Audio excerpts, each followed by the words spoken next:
Hello everyone, welcome to the Horror Realm. I'm Travis Bruce, and today I'm doing another indie horror spotlight. Today I have with us, he's the director and the CEO of Red Hawk Crescent Studios. And also, he has a new series that's out right now streaming on Tubi, and it's called Soul Sister Chronicles. I have with us the Horror King. Horror King, welcome to the Horror Realm. What's up, my brother? What's up? What's up, man? I'm glad to have you on, man. Glad to have you on. Glad to be on, man. Glad to be on. I'm loving it. Glad to be on. Let's do it. So Horror King, yes, for people who haven't seen it yet, tell them a little bit about Soul Sister Chronicles. Yeah, so Social Chronicles takes place in modern day Charlotte, North Carolina. And what it's about a woman named Andrea Hartsfield. To sum it up and very simple, she is a woman that's basically a lawyer. She wants love. She wants romance. She's tired of her family's lies. She's tired of dealing with the weight of her from her dad. And so she realizes her mother is a high priestess. And like all supernatural witches shows, everybody wants that, oh my gosh, I have witches in my family. So it's about her realizing her journey and about her coming to terms with what she is and dealing with it. And I think some of the show, a lot of people was like, oh, the show moves fast. But when they see episode 3 come out in a couple months, it's going to slow everything down. And I think it's a show that a lot of people can see on the independent side, to where a black guy writes horror, and he did that. You know what I mean? And I think that's pretty cool to actually show black women, besides being angry and all that in the media, man. It gives a good look.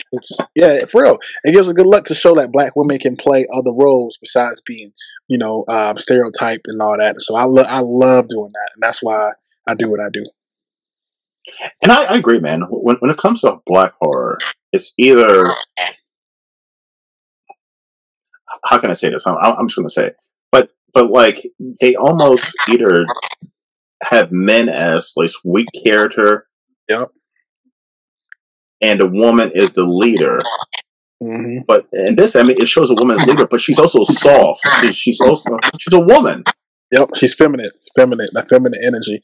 And one thing I love about your podcast, how you break down stereotypes and you just speak your mind. I love that. And I think that, I watched a lot of your videos before this interview.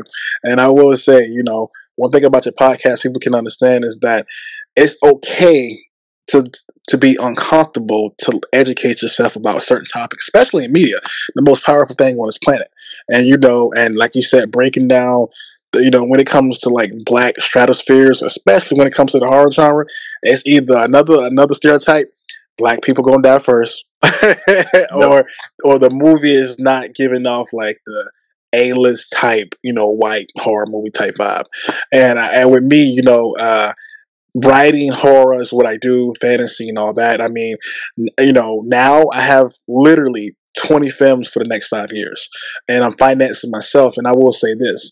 Me and my business friend, Tom Reed, we're going to L.A. to meet with a very known actress. I can't say her name, but she was in a very hot TV show, and she's going to be producing my first ever $200,000 budget movie for my movie called Dark Woods Victorian Chronicles. So I think I'm breaking stratospheres because I don't want to be known for like oh my gosh, he's going to create typical, drug hood type things.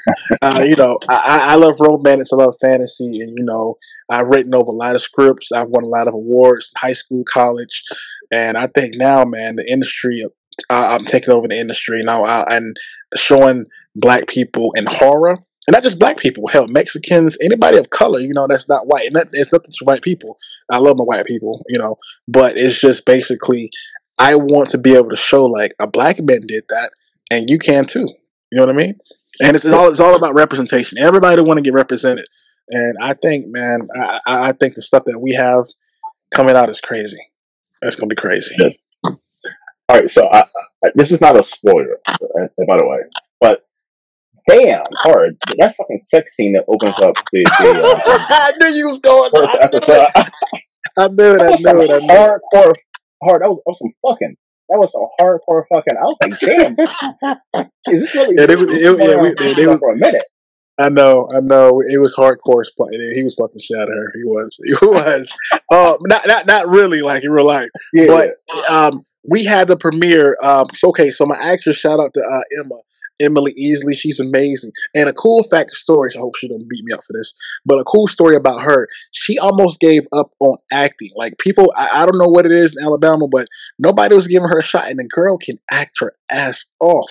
And she's been in Tyler Perry's show. I think it's called All Queens of Men, if I'm not mistaken. I have my own casting group on Facebook, Fire Jobs, casting and firejobs.cc, my casting website, social media. And I posted a casting call, him looking for bartender extras. She got the role in it.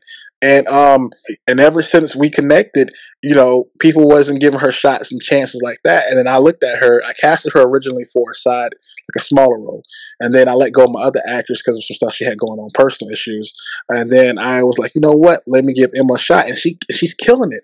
Now she's starring in my new movie called Ebony Elegance, which is a black film about a black couple trying to get over the stereotypical, oh, hey, I'm in my high 30s, I want to have kids, but I want to keep my career and do my thing, and those those social dynamics affect their friends. And so she's killing it. So shout out to Emma, you know what I'm saying? And I will say, back to the sex scene, we shot, when we premiered in Alabama at the premiere, I had a sold out premiere, 300 people, made half my budget back, because it was, I call it a HIF, high quality, independent film, low budget.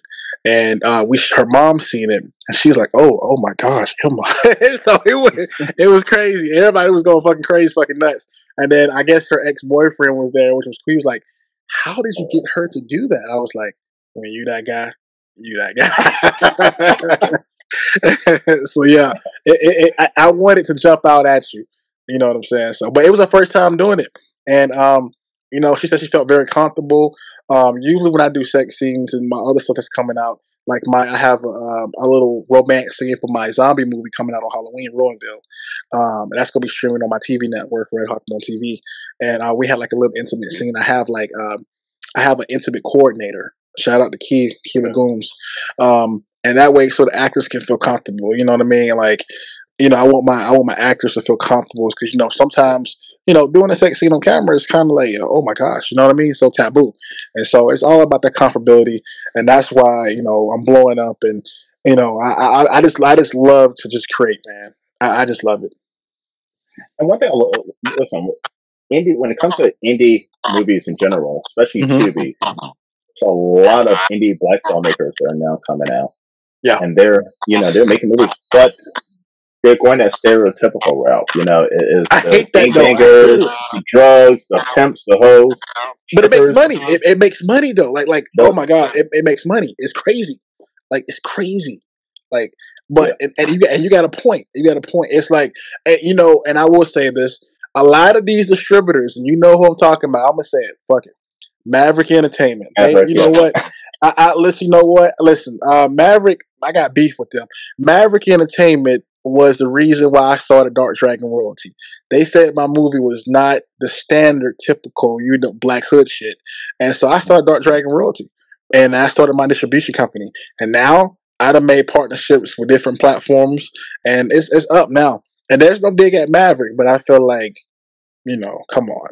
Like my quality episode 1 got better throughout it.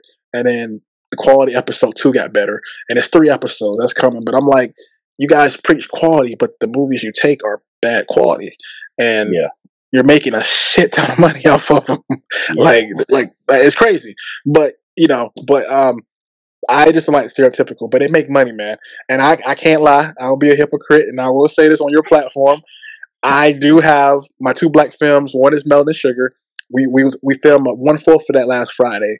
I flew my actress out. Shout out to Honey Badger, Ashley Badger. She's awesome. And that's about showing black women what they go through. And then I have another movie, Ebony Elegance, and then another one is called Murder She Wrote, which is about a couple doing some life insurance policy scam. That's what I'm gonna say. And so, and also another one is what is called Real Love No Cap. Real Love No Cap is about basically domestic violence and all that. So I am getting to the black space. It's a lot of money to be made, but you're right about the stereotypical stuff. So it's crazy. Now, I do follow you on Facebook. Oh, so you know what it is. You know what it is. I like that every once in a while you post. Why do black people do this? Or why do black people do that? And I love commenting on them. And so what's a question that you had to ask me? Why do black people do certain things? Okay, I got a question. Hell yeah, I got. Why do black people? And it's not no stereotypical question. It's stereotypical. Why do black people turn everything down or pause the TV if they smell something burning? But we always sit down and just look around like there's ghosts in the house. Like, come on, man. Like, that's crazy, yo. I agree. Because I do that. I could smell anything, and I turn the TV down. But I don't go and investigate it right away. That's the point. I don't like. I'll be in my house like, okay, well, I don't know who's upstairs. Well, I mean, it might be Casper, but okay, yeah. I'm gonna watch my movie. and another thing is that why do all black people call each other nicknames? Yeah, I'm about to go to Bam Bam house because he's doing Dee Dee's hair, or she's doing Dee Dee is going to pick up K-Money, and Monty's going to pick up Lala, and we'll be home tonight. Like what? It's just a black thing. It's for the culture. It is for the culture. Because you asked me something. You posted something about black men who grow up by single mothers. Why are they the ones who treat women like shit? Yeah. And part of the reason I post controversial stuff because Facebook does pay me. I'm not gonna lie about that. Thank you to all the people. But it's and I'm not I'm one of those ones that speak my mind. Mm-hmm. And while we touching on that subject, I was raised by a single mom. I ain't no shame in my game. We was homeless, we was struggling. Dad wasn't always there. He's a great dad, by the way. But, at the end of the day, when you don't have that father in the household, you tend to have feminine qualities. And we're not talking about gay, not like that. I don't care about sexuality. I'm talking about qualities to where you end up not respecting your mother because you feel like, or the women around you because you feel like, well, if your life is like that and my dad is not there, psychologically, it's like, well, who's going to punish you? Now, some moms do punish their sons, but then again, when you're loving your son like you're loving a boyfriend, I don't mean nothing like no pedophile like that. I'm talking about like where you're basically telling him, okay, it's okay to play with a baby doll. It's okay to walk this way. It's okay to, cry all the time. Or maybe, hey son, maybe you should talk about your emotions and go take it out working out. Hey son, maybe you should go do something. Like work on a car, learn how to change a tire. And when I have a daughter, I don't have kids, but when I have a daughter, I'm going to tell her, look, make sure you're independent, but don't be too independent to where you're masculine. If you're masculine, why would the guy need you? I want you to have a guy that can take care of you if I'm not here. If your guy can't change your tire, if your guy cannot change your oil, if your guy cannot cook for you, if your guy cannot be that mental stimulation to when you're depressed, you don't need him. And I feel like a lot of single moms, they don't do that because it's kind of like a little video where they was pouring that water with all that depression, and it just keep filling and filling. But when you have that steady household, statistics show, that kid is going to turn out like literally, really good, and they won't end up in jail and stuff like that. And get into that, that's a whole other topic. But that's pretty much why I post that, because I wanted to see, why. And people, they get so emotional. They think, "Oh my gosh, she's coming at women." I'm like, "No, I want to know." Because I answered the question. I don't know if you saw my comment, but I said basically what I was saying was that yes, the feminine qualities do appear, and that a lot of single mothers raise their son into a man who they would even fucking date. Oh, facts. Oh, you hit that. I remember your comment, and they was coming after you. They were coming after me, but you're raising him into a man who doesn't know how to fix cars, doesn't know how to do manly things, and he's walking around with a pink apron on, cooking.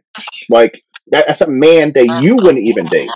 Yeah, and you have a point. I'm gonna pick it back off that. You said your man that you would never date. Check this out. If you wouldn't date that man as your son, what in the right mind is going to have you think he's going to treat literally your grandchild when you have a grandchild. You don't think that psychological warfare that you're giving your son when he has your grandkid, how do you think your grandkid is going to feel knowing that his dad or her dad treat him the same way like that? And you'll look at it like, damn, I wish I would have done better. Now my grandchild is going through generational trauma. Like that, it's crazy. Like it's crazy when you think about that. So I just think it starts with us acknowledging, man, you gotta, people are so afraid to look into the mirror. I'm not perfect. I'm arrogant sometimes. Sometimes I can be full of myself, coming off bigger than life. But one thing that keeps me grounded, I pray every day. I know who my God is, Yahshua, Jesus Christ, aka Yahweh. And I'm humble enough to know that I'm always going to stop. I'm never going to stop grinding. And I think those qualities kept me for having respect for my mom, growing up in a single parent, and also gave me respect to forgive my dad and all that. And I think once you take that accountability, that big A, I think that really heals everything. But people, it's like what you said, people don't want to do it. They don't want to do it, man. They don't want to do it. So it's a learning lesson. And I think with the whole filming stuff, and I think those are the stories that I want to tell in filmmaking when it comes to horror, fantasy. It doesn't matter if it's a gory. The thing is, if those characters would have took accountability for whatever the situation is, they wouldn't have got killed. They wouldn't have went through whatever they went through. And I think accountability in film and TV can teach a lot of morals and values, especially in today's society. But that's a conversation for something else. Yeah, definitely. All right, so I'm pretty sure you watched my show. So I'm gonna do something. Yeah. I'm gonna ask you 3 random horror questions. These are your personal opinions. Okay, let's get it. All right, hold on. I'm gonna pause 1 second. Okay, now bad. All right, so the first question: what is one horror movie that everybody says that they love, but you're like, it's okay? Oh, you're not gonna like me for this. You're really not gonna like me for this. I think Halloween is overrated. The first one? Yeah, I think it's overrated. That's my favorite movie. I think Halloween is overrated, bro. I think it's overrated. I'm not. I like it, Michael Myers. But I'm more of a Jason Voorhees guy, man. Really? Yeah. And I go see it because I like the slasher vibes. But I think Jason could kick his ass. I agree. Jason is more brutal. Because Jason, with Michael, he's behind you. You can run from him, but for some reason, he's gonna find you. Jason, you take goddamn 10 miles, he turn around, he right there. Like what the fuck? Like you teleporting. I feel like with Jason, the elements was right. They built him up as being like a spiritual type, character when he died and all that. Michael Myers is like, well, he's human, but he's coming back to life. I feel like they should have went in the direction of, okay, he's a dark spirit. He's not human. You know what I mean? And so they kind of went that direction with the last one. But I'm like, bro, you done had over 30-something years to get that going. So but that's my opinion. Don't kill me for that. All right, this is the second question. Why does Candyman kill black people? Cause black people are always eating candy, man. We'll take care of our teeth, and we don't take nothing serious. We don't take nothing serious, man. You gotta be saying his name. I rebuke that. But the sweet man, we don't take nothing serious. That's why he kills black people. Yeah. Always wonder that. Yeah. Final question: what horror franchise do you wish they would stop making movies? Oh shit! Do you really want me to say it? Yes. Okay. Now they'd have made. This movie has been made over.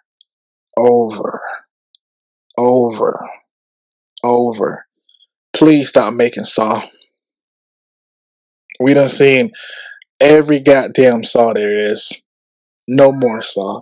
If you don't make another movie, at least do Final Destination or something. At least that gives us the ride and everything.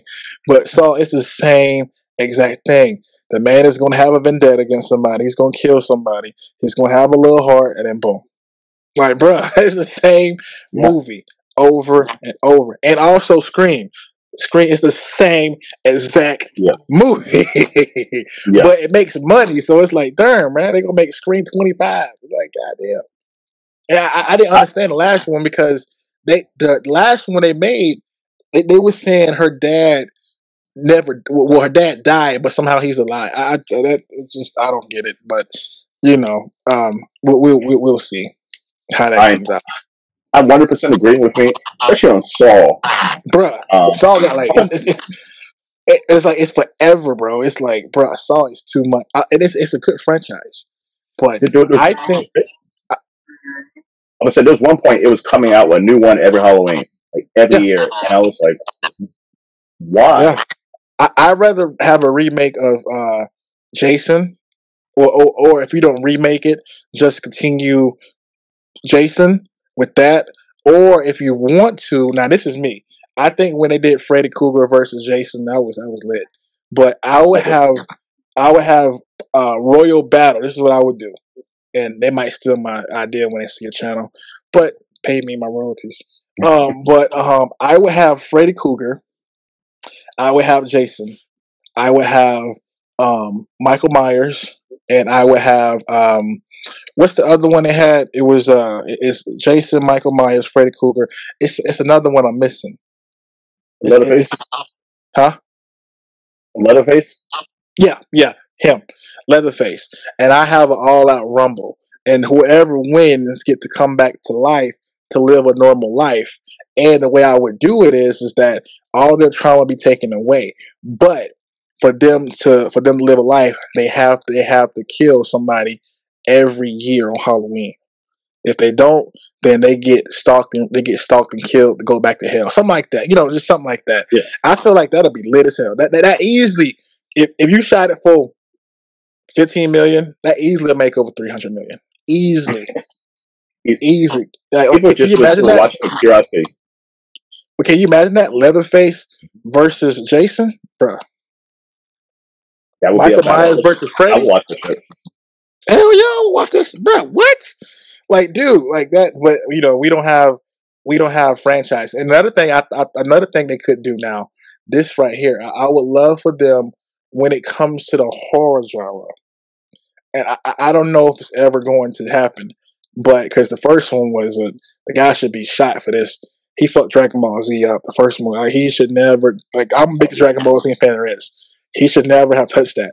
But since Akira Toriyama passed away, I think that they should do Dragon Ball Z again, but let people that work with Marvel and people that work with One Piece do it. You know what I mean?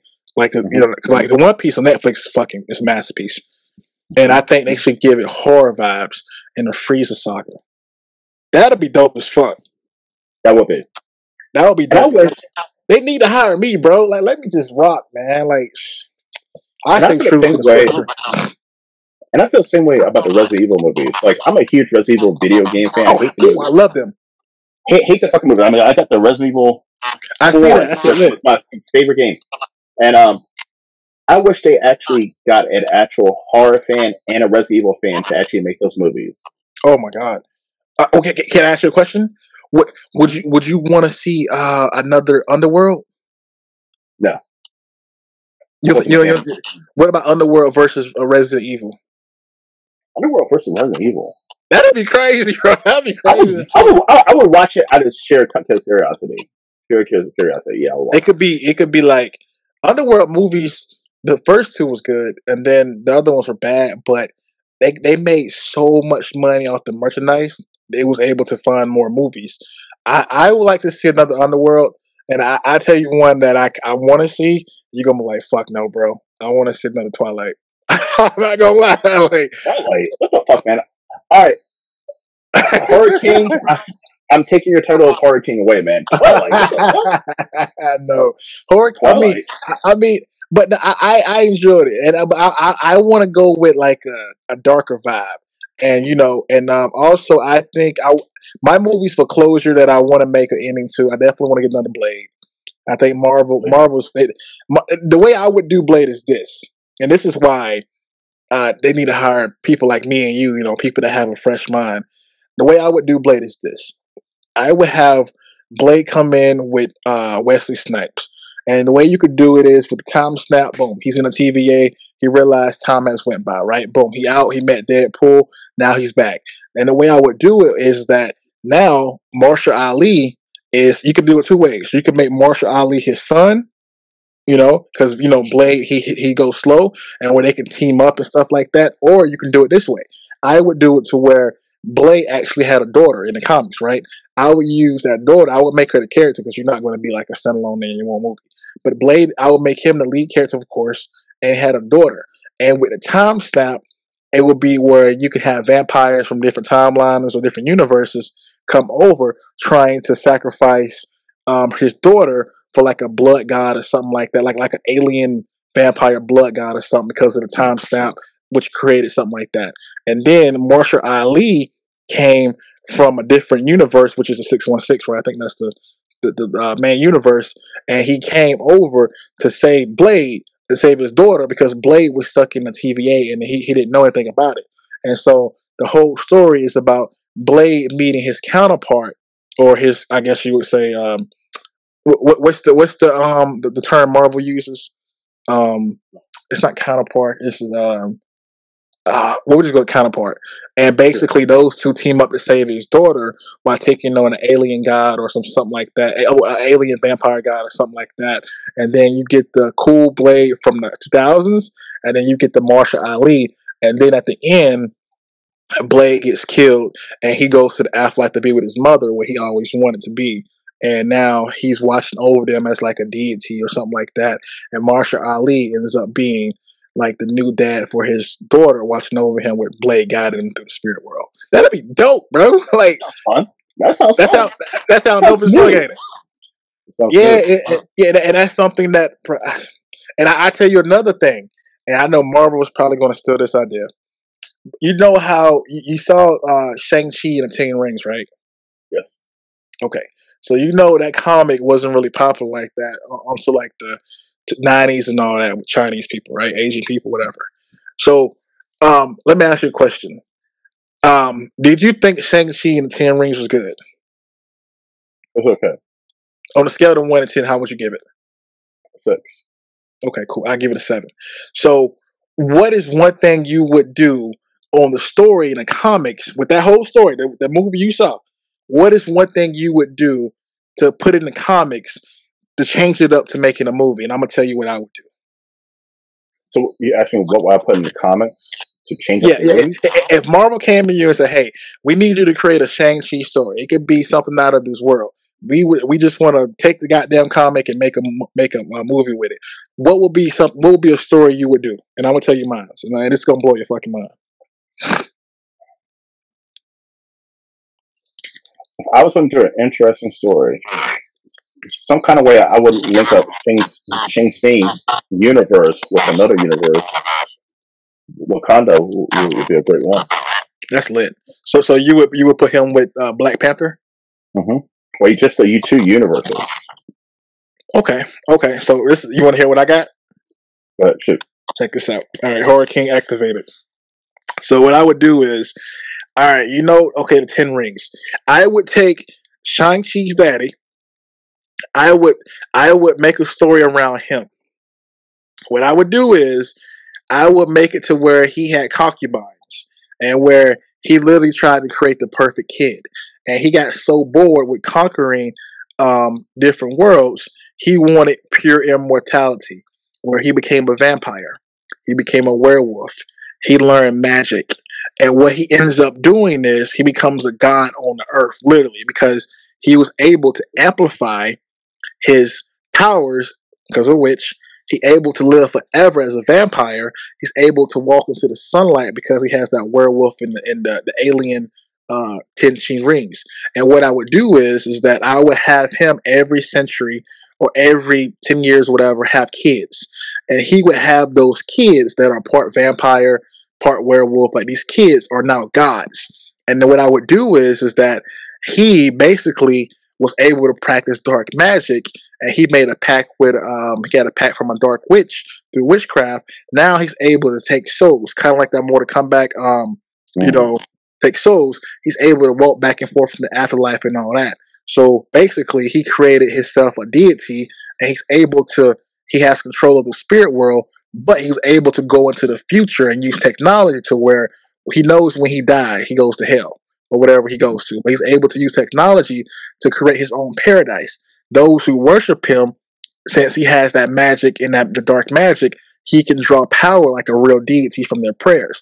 And he sets up his own heaven and his whole digital, kind of like the Matrix digital thing, to where if you worship me, you can go to this world and you can get power. But his kids are having a civil war against each other while he's in his own little realm that he created. It's like a digital spirit realm.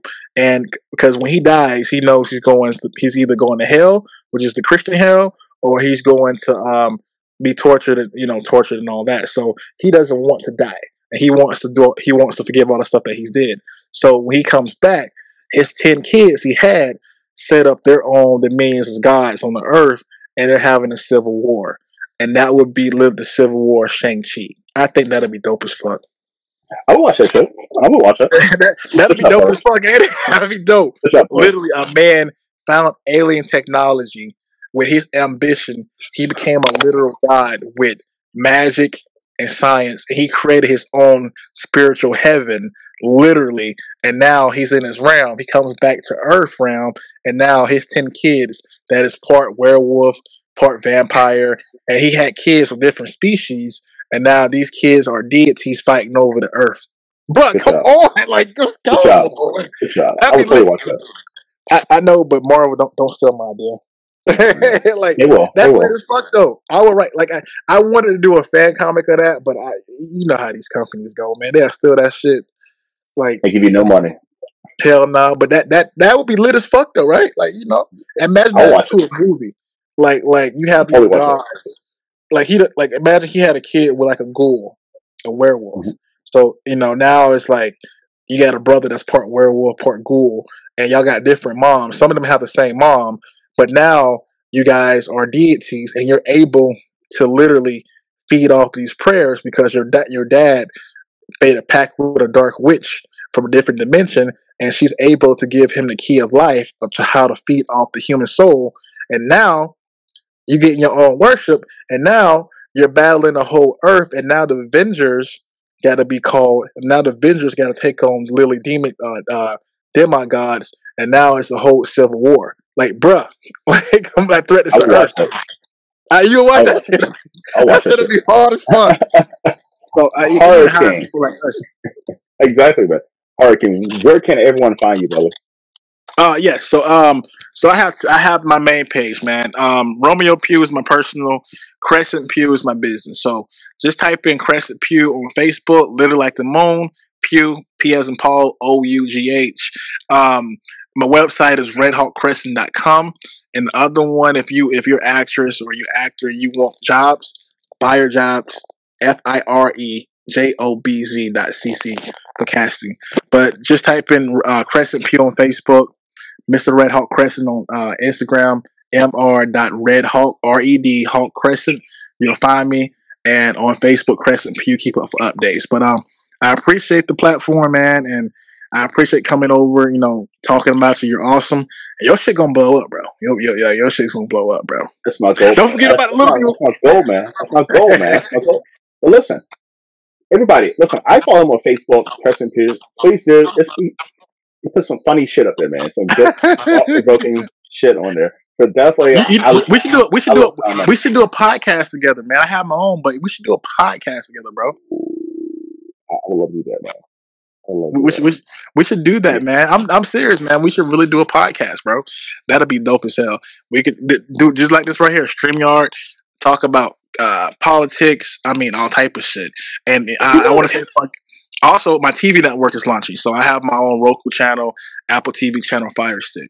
So being able to monetize that, I'll be able to monetize all my content and having my own distribution company where I can go to Tubi, I can go to Plex. Bruh, having your own podcast, talking about film, politics, and then being able to have a guy to put it on his TV network and monetize it. I'm gonna give y'all some game. If you're a filmmaker and you're a songwriter, you're an artist, or whatever the case may be, I'm gonna tell you how I make money. So, long story short, is I'm a songwriter and writer, right? I write songs. Hell, you can do AI beats. If I pay my artists to sing my music, right? I give them 20%. I get 80%. I cover all the royalties when it comes to paying for the studio time and all that. I don't have to ask these white people to put my music in the movies. I don't have to go. It's cool if you do, but the chances of you being seen by a music producer or a music agent, zero. Or I don't have to go to these music libraries online to ask them to put my music. When I put my music that I make, or if I hire somebody to sing my stuff, or if I suck at writing music, I can go to AI to create a song. You can put that song in your film, and then as long as you fill out a Q sheet, a Q sheet is what you send BMI ASCAP. BMI ASCAP is publishing. When you hear all these rappers complain about, oh my gosh, oh the music label is fucking me over, that they stupid. It's stupid as hell. I learned this from YouTube and all that. They talking about BMI. If you put your song in the beginning or end, that's the highest paid royalties. You can get paid film and TV royalties from having it in your own movie because Tubi pays royalties. Why do you think all these shitty, low quality movies that's terrible have rap music in it? Because Tubi pays music royalties, and they play the whole fucking song too. They play the whole fucking song. They don't even clips. Yeah, whole song. Yeah, because the longer it is, the highest paid music is live action. So if you're singing your song in the movie, you get paid the biggest. Why do you think these composers that has like 5,000 followers, whatever, are making 100-something thousand from these TV shows, and these celebrities aren't? Because film and TV is the highest paid revenue. The rapper Jacquees, the singer, he got his song in Magic Mike. To this day, he gets a check for over 10,000 every quarter because black women and women in general watch the movie on the streaming platforms. So for me, having my own radio station launching, I'm able to play my music, Chris Brown, whatever, get paid royalties because they covered the licenses. You can create like a freaking beat or something. I could put that in my movie, send out the Q sheet, because you got to send out the Q sheet so they can track it. That's a production company. Send out the Q sheet to BMI ASCAP.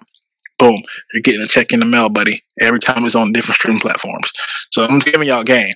And that's why all my soundtracks is going to have my original music.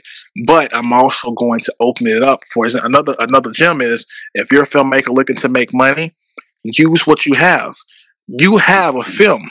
People want to be seen by thousands of people. If your film get on Tubi and you have a deal with Indie Rights or Miss Linda or whoever you have it with, then you can charge people to promote their brands in your movie because you're giving them access to a global audience. I agree, man. It's all about marketing. Yes, think about it. You could charge $500, which is very low. $500 to have a brand. You do 5 of those, bro. Do the numbers on that. Like, so it's crazy. You get 10 of those, that's 5,000. You get 50 of those. You know what I'm saying? So that's how you do it. So putting y'all on game. But I think we should do the podcast, man. I really think we should sit down and do, because I'm telling you, with my TV network, I can monetize the shit out of it, and with my distribution, the podcast can be on Tubi like that. So we'll talk. Definitely. It was nice talking to you. Like I said, guys. Yes, man. Listen, everybody, get your ass over to Tubi and check out Soul Sister Chronicles. Soul Sister Chronicles. It's a great show. I financed it myself. I cried when I financed it because I had to save up, and the content is getting better. I love criticism. Some people don't like it. That's totally fine. You got to get better, man. When you're independent film,